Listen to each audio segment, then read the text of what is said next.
هل أتاك حديث الغاشية وجوه يومئذ خاشعة عاملة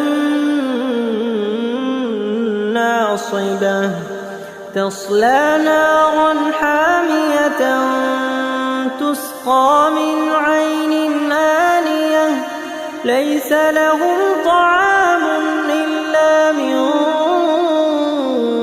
ضريع لا يسمن ولا يغني من جوع وجوه يومئذ ناعمة لسعيها راضية